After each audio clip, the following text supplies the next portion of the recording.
Hi, if anybody has joined already, it's Keith Warburton here. Thanks for joining. We just made the session live just a minute early, just to make sure everything's working properly technically. We're just going to leave it a minute or so before we start, just to give people a little bit of time to arrive. So just bear with us for a minute. Thank you.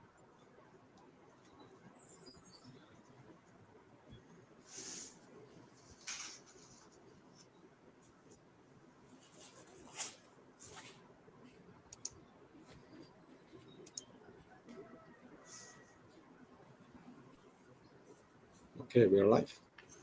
Yeah. Okay, then I think we'll probably start. Hopefully, people have been able to join easily. Good afternoon, or good evening, or good morning, wherever you might be. Welcome to the second edition of Business Culture Matters India. As obviously we ran one of these last month, and we're planning to run these every month. And the idea behind these sessions is that I've been visiting India on business since 1996. I go there on a very regular basis. I have a business based in India. I have many clients in India and clients in the West who work with India. And I kind of feel that I know India quite well. However, every time I go to India, I was there for a week in Delhi and Bangalore last week, I realized that how little I actually do know about India, and there's so much more that I would like to know and need to know about India.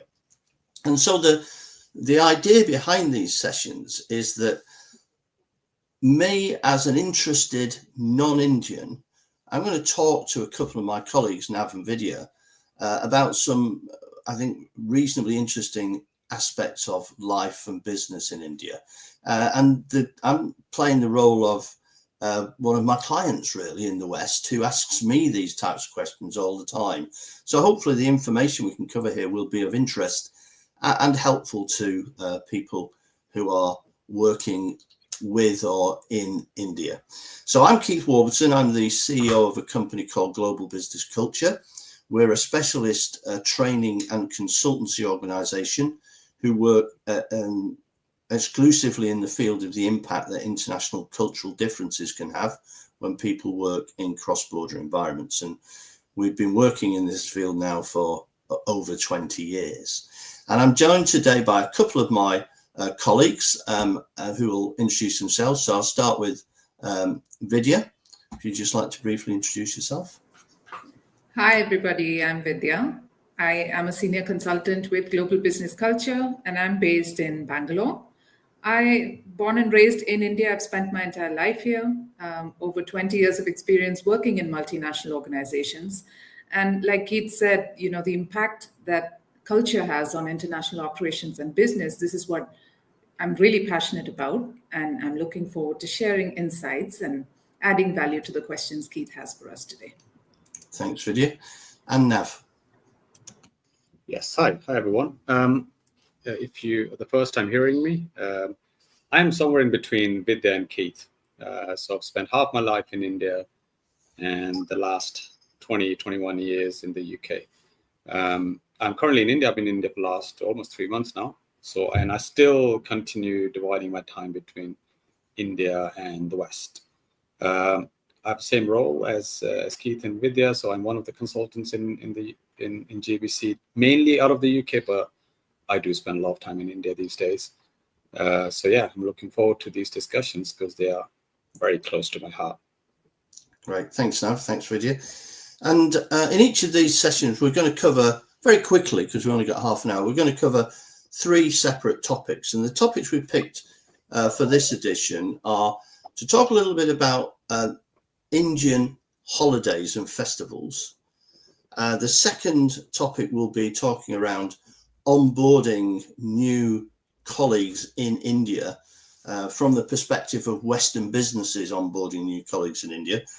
And the third topic, which is very related to onboarding, is just a bit of a discussion about differing learning styles that there might be in India and some Western countries, and how that might impact on relationships and development of people.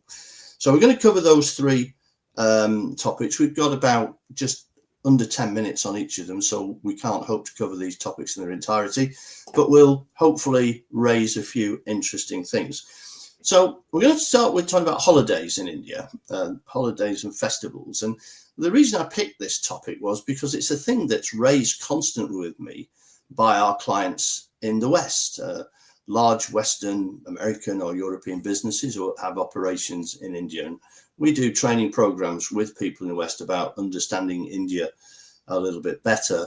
And people in the West seem to be, I suppose the word would be, bewildered by the complexity of the Indian holiday calendar. So we just want to explore that a little bit to start with. So I'm going to start by asking Vidya if she can just give us a kind of a brief overview of the holiday calendar in terms of why it's so complicated. Yeah, that's a great question, Keith. And I think most people know that India is very diverse. And I think to the point that there are different states and different languages and different traditions, people understand that. But depending on where people are from, there are also different festivals and traditions that are followed. So I'll speak specifically about one category, which is religion-based. So India is a secular country, and there's people from all faiths and religions here. And so every community celebrates festivals that are particular to them. So Hindus will have their own set of festivals. People from the Islam faith have their own. Then there's a significant Christian population. They'll celebrate their own, and so on. And so being a secular country, everything has to have the same kind of importance, and you cannot ignore a single one. And that's one of the reasons you'll see a number of religious-based holidays in the list. And then there are other categories as well. Yeah. So religion's definitely one top reason.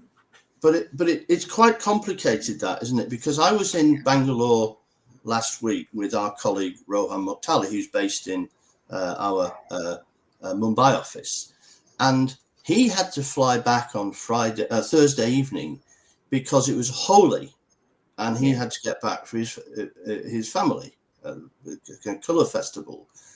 But I was in Bangalore, and I had a full day of meetings in Bangalore, and everybody in Bangalore seemed to be working, whereas nobody in Mumbai seemed to be working. So why is that? So again, different festivals have a different level of importance in each state. So in the southern states, you don't see as much of a celebration when it comes to Holi, which is a lot more popular as you go to central and northern India. And so in Bangalore, it's not one of those holidays that's chosen. And to tell you the truth, if companies were to declare holidays for all of these festivals, people would never be working in 365 days. So every state sort of chooses what's prominent and what's important for them, depending on the mix in terms of community and where people come from and what forms the demographic of that state. So in the south, you don't see Holi as much. Yeah, and as a states-based democracy like the USA, then each individual state in India has a lot of autonomy, so they can determine things like holidays within their own state. But and that's quite a complex network of different holidays. But it's even more complicated than that, because there are other types of holidays as well, aren't there, Nav? Yeah, I mean. Spirituality, religion is one part of it. But then you also got national and state holidays, which could be after some prominent figures. So also Independence Day, we got 26 as a Republic Day. And then they also follow some international holidays. So I think to someone from Western countries, for sure, when they look at India, they realize there's a lot more holidays than you ever get, I think, in any Western countries, mainly in Europe or in the States. But I would also mention, I think, and sometimes you think, well, maybe we should have a calendar and we can pick them up, like, so we know when to expect. And I think that's not that easy. Some of the holidays, especially the religious holidays, they follow the lunar calendar, which means the date changes every year. So you can't say Diwali is going to be on the same date. And I think that makes it hard. But also, like you mentioned, some states will have the holidays, other teams will be working. So your team in Delhi or Bangalore might be working, but team in Kolkata is off. So I think it's not only that you have to keep in mind who's working when, but also kind of which state they're in. And I think that for the Western teams can be quite complicated. Yeah, it's because clients say to me, "Oh, it's okay because I've got the holiday season on my calendar," and I think, well, yeah, but that's not going to work, is it? Because you can have 4 offices in India in different states and different cities. 2 of them might be working on that day, and 2 of them might not be. So you don't just need to have an India calendar which you work by. You have to have an office by office holiday calendar because it can change very significantly, and that does add a lot of complexity.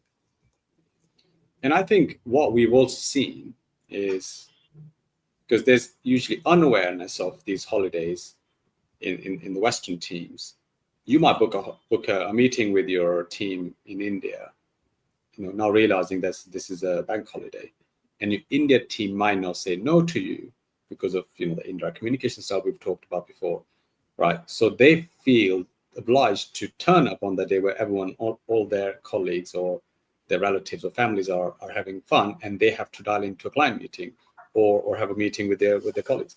And I think not only that there's a misalignment of when the holidays are, but also what do you do on the holidays. I think that also can cause understandings. And culturally, the difference is that if the Indian colleagues tried to organise a meeting on Thanksgiving in the USA, everybody in America would say immediately, "No, you can't have that. We can't do that. We're not there." But as you said, culturally, it's difficult very often in India to say no to that, and then they end up going in, and that ruins their family time together and everything, and that doesn't create great intra-team dynamics and feels really so. Although holidays sounds like a minor thing, I think it is something that European and American companies have to think about quite deeply. It's more complex in India than it seems on the surface. Okay, so that's quite an interesting discussion about that, and obviously we could talk a lot about that a lot more, but we're going to move on because of time. And the next piece we're going to look at is the issue of onboarding when we're taking on a new team in India or new employees in India. And this, for me, this is a bit of a passion of mine, this area. I've worked on more than 100 outsourcing projects, offshoring projects to India. And I've seen some of these onboarding, some of these projects go incredibly well, where it's been a great success for everybody, for the Indian team, for the US or the European team, and for their events and clients. It's worked like a charm. But I've also seen it go incredibly badly. In fact, so badly that in the end, the work has been reshored back to the States or Europe. And so the question I always ask myself is, so what differentiates the two? What makes it successful on one side or unsuccessful on the other? And the more I do this, the more I come to the conclusion that the secret for success is about really doing the onboarding process effectively and successfully. And this is a complex process. So I'll just start by asking you, Nav, what from your perspective, and you work with a lot of clients who have teams in India, from your perspective, what are some of the key challenges of this onboarding process? Yeah, I mean, we probably need a few hours to talk about this, but let me give you a couple of points, which I think come more often than others. I think the onboarding itself is different in India than it's in the West, right? So I think that's where you have to start. Not only what challenges, but how is onboarding done in India? I think that's already the first challenge, where the definition of when you send an invitation letter or a job letter or the job offer, and there's an acceptance, and then people will turn up. From my experience, and many of our clients' experience, that the probability of when you offer someone a job, let's say in the US or anywhere in the West, the probability is very high that they're going to turn up on the date that you agreed. I think in India, it's a different story. Yeah, of course, you will have people who will who will be invested and who will be there. But I think many cases, our Western clients get surprised when they send 15 offer letters and they expect 15 engineers, software engineers to turn up on day one, and they only get 12 or 10 or sometimes even 5. And then they can't think and they can't understand why that is. And I think, as you know, India is a very, very dynamic market when it comes to the attrition. A lot of people moving between companies. And I think typically in India, when you are kind of accepting a job in one company, you're still talking to many other companies because there's always going to be a better opportunity. Or the company you're working for at the moment. Or the company you're working for. Yeah, so I think usually the good tactic in India is that you try multiple different options. And let's say you give me a job offer. And in many cases, it's normal that I'm going to take that job offer to get a better offer somewhere else, right? Even though I've accepted that. So I think that all of that makes it that maybe some of your team members, which you think they're going to turn up on day one, they might not be there, right? So I think that's one of the key things that I think is hugely different in the West, the expectation of what happens between the job offer and day one when you turn up, when your actual onboarding starts. Yeah. But I'll talk about another point, but I think... Yeah, but I think there are other differences between the concept of onboarding in India and the concept of onboarding in the West. And I know, Vidya, you spent a lot of your career working for Microsoft in India. So I don't know what your experiences were around that. Sure. So I think let's break this into two aspects. One is the physical onboarding, what the employee experiences when they come into the office in India. And then the other aspect is the potentially remote onboarding, which is the knowledge transfer and all that stuff that might be happening with the home team for this company, which may be the US or anywhere in the West. So the physical onboarding is more engaging for employees usually because it's in person. There's a person in the office who's going to show you around or, kind of help you get settled on day one. And you instantly, India being so relationship oriented, will instantly form friends and connections with people in the office. You have someone who you can go with for lunch and your breaks and whatever. So you feel like it's home. And then when you work with the home team for the rest of your onboarding, for an Indian employee, that's a little bit impersonal, if I can say so, and also a little bit difficult to find it engaging because they don't know these people. They haven't built a connection. There is no relationship or trust yet. And it feels like it's a little bit one way to them. So you may not get much of a reaction or not really know what's going on in their mind. So depending on how well that is handled by the home team, they can make a good impact in the mind of the Indian employees or sometimes not, to the point that they may decide this is not the place for me, go to another company. Yeah. And I think that last point brings me to what I when I say this is a really important topic for me. I think that when Western companies are deciding on transitioning work to India, they don't put enough emphasis in the project plan on the whole onboarding process. It really has to be part of your investment plan. It's not something that you can do in an ad hoc way. It has to be really structured and thought through. And that's challenging for Western companies for a number of reasons, I think. Firstly, this isn't always the case, but in my experience, quite often been the case. You are asking people in the Western teams to onboard and knowledge transfer people in India, knowing that when that process is finished, your job in the West has also finished. So you're asking people to teach people to do your job and then say goodbye to them. And not surprisingly, people are not always tremendously motivated to do that in a constructive and positive fashion. And Vidya, you saying, this whole idea of how emotionally I feel about this new company that I'm joining in India. If somebody that's onboarding you is a little bit hostile to you, that's not going to help at all. But that's not always the case. Very often as well, moving to India is not doesn't result in layoffs in the States or Europe. It's a growth thing. But even then there are problems, because what we do very often is we ask people in the West who are already doing a 10-hour day, who are completely stacked with work, with their day job, we ask them also to take on board the responsibility of onboarding people in India. And we don't give them any time set aside specifically to do that. We certainly don't give them a lot of time to prepare that whole process. It's kind of just get on with it. And that's why I go back to the initial investment plan. You have to have it in your investment plan that you will carve out time for key people to develop the onboarding process, and then give them time to do that, and then give them time to follow up from that.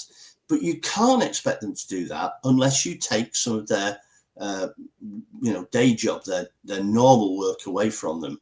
And very often that doesn't happen. And therefore, again, the people who are doing the onboarding might resent it because it's just additional work for them. And then as part of this onboarding, a very significant part of onboarding is obviously the knowledge transfer process. And so we're going to move on to that, because knowledge transfer is about education. It's about learning. It's about understanding and taking things on. And this is where I think this really interesting topic comes in around differing learning styles that you have in different cultures. And obviously this is very interesting for us because we're a training company. So this is something that we think about a lot from a cultural perspective, but it's not necessarily something that is very often understood by the companies in the States and Europe when they're developing their knowledge transfer process. So let's just talk a little bit about differences in learning styles. And I'm going to bring Nav in here because this is really relevant to his kind of personal journey and his personal background. So I'm just going to get you to talk a bit about that, Nav. Yeah, thanks, Keith. And what Keith means by that is that because I've got half of my education, early years of my education in India, and I went to do my higher education in the UK. And I think as if you've ever lived kind of in the Western India, I think as a student, I think everyone goes through that, irrespective of which university, which city you grew up in India. I think is the first shock you get on the first day when you go to the first lecture in your university in the US, in the UK, or Germany, or whichever Western country you're going to. And for me, that was the student-teacher dynamics, right? When we were in India, teachers get respect by default. And what I mean by that is, their respect has to be shown in the communication, right? We addressed our teachers, and I still see these days, even though it's changing in India, but I think every teacher in India is sir or ma'am. I think there are no exceptions. When I went to my first lecture in the UK, this was my biggest surprise, because I realized all my kind of classmates, they were so disrespectful to all the lecturers because they were addressing by their first name. John was John. And I was thinking, come on, how disrespectful of you. But what's more surprising for me is our professor, our sir, our Mr. John was so happy to be called John. I think John got very uncomfortable when I called John sir. So he corrected me saying, no, you don't have to call me sir, call me John. And it was kind of against all the teaching I got kind of until that day. So I think, and when I break it down, I realized that really has an impact on how we learn and how things are taught in these two sides. I think in India, the emphasis and the responsibility of what the students needs to learn, or what the trainee needs to learn, is on the teacher. Our teacher decided what was good and what was not good. What was the key topic, what was not key, what was the right answer, what was the wrong answer. And we never really learned to question our teachers or think outside the box, where we think, oh, if A is right, maybe B is also right, or maybe I should go back. We knew teacher decides, and teacher has the more knowledge, so they tell us what we need to be doing. right? So most of the assignments, we knew the answers, there was right or wrong. For me, the biggest struggle in the UK was that I think it was the other way around. In the West, the emphasis is on the student, or it's more on the student to get the right information. The expectation that when you're going into this class, you know what you need to learn. So you can ask questions. You can even challenge the teacher. And that was, again, very surprising for me, where you can tell John, I think that's great, but I have another better idea. And John was even happy to hear your ideas. So I think that really, if you take that mentality from school and university, I think that applies in the corporate world. And if in the classroom or whatever, you didn't understand something, would you tell your teacher, I'm sorry, I don't understand that? No. And again, I think we expected the teacher to know somehow that when the students understood or they didn't understand. So in India, I think it's a superpower that teachers have. They will have a feel thinking, yeah, I think I need to go over that, or they will ask the right people. I think in the West, the idea was I raised my hand saying, I didn't get that. Can you repeat that? I would never do that in India. A, it makes me look really bad in front of everyone, right? We don't want to acknowledge that. And B, I think that's teachers' responsibility to repeat what they think needs to be repeated. So you think the responsibility changes. And I think in a knowledge transfer, that is the case where you have, let's say, Western trainers, teachers, and you have your Indian students or the trainees. And I think when they start going through the concepts, there might not be a lot of questions coming from the trainees in India. The trainees expect that the teacher has to assess when the knowledge has been transferred. But from a Western perspective, they think students will assess when the knowledge has been transferred because they're going to tell me what I've understood, or I'm going to ask the question. And I think by the time they realize that's how the cultures work, or that's the expectation, knowledge transfer is over. Yeah. You know, the trainers have left the job or they've moved on to something else. And the trainees tried to go back. In many cases, we've seen with the clients, they will ask questions saying, oh, but I didn't understand. Can I ask questions? And the trainers never say, well, you said you understood it, right? So why are you coming back to me with this basic question now? And I think we see this time after time. And I think sometimes it's paradoxical, because sometimes that's exacerbated, because what my Western clients say is, well, we bring somebody from India over to America and we teach them, and then they go back to teach everybody else. And that Indian person who goes to America probably understands about 70% of what they're taught, and they go back to India and the people they teach understand 70% of what they've been taught by the person who went to America. And by the time that whole process is finished, you're down to 50% knowledge. And that's a real challenge. And I mean, to go back to your experience at Microsoft, Vidya, this was your day-to-day work, wasn't it? Yeah. So I think Nav set a fantastic context to the background to the education system, because that's important to understand. So from spending 15 to 20 years in that type of educational environment, when a person takes up their first corporate job in a multinational company, let's say, suddenly they are expected to change their attitude towards learning. There's an expectation for the individual to be a lot more self-driven, motivated to ask questions, pre-read material that's given to you, do some research, speak up if you haven't understood, demonstrate your understanding and all of that. And that new person is sitting there overwhelmed, conscious of, am I going to be judged for my competence? Is there going to be a consequence if I ask a question or say, I don't know how to do this? And so in the end, all of that onboarding is completed, or the knowledge transfer is completed, and the person probably knows 50%. Yeah. So that shift takes a while for employees to get into, depending on the company, the culture, and what they expect from you from a learning mindset perspective.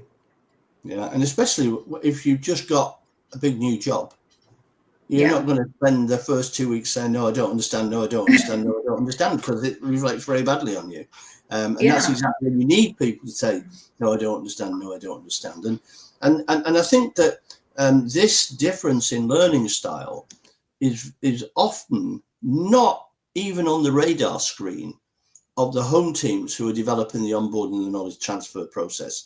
And so you're almost building in failure right from the start. And again, this has got to be part of your investment plan. Your investment plan about how you're going to transition has got to include how you're going to adapt your learning materials for audiences in a different culture. But I would say, I don't know what you guys would say, but I think that very, very rarely happens. People just pick and pack. This is how we do it in the States. We'll just pick it up and we'll do exactly the same in India, and it should work fine. And it, we know demonstrably it doesn't. And again, this is a massive topic, and we help a lot of clients with the onboarding process, the knowledge transfer process, and very happy to talk to people if they like to talk about this separately. We kind of only have half an hour to cover these three quite big topics. So, but hopefully the things we've talked about have been of interest to everybody. As I said at the beginning, we're running these sessions on a monthly basis. The next one is scheduled to be on the 18th of April, which is a Friday. So if you found this one interesting, we'd love to have you back for the next one.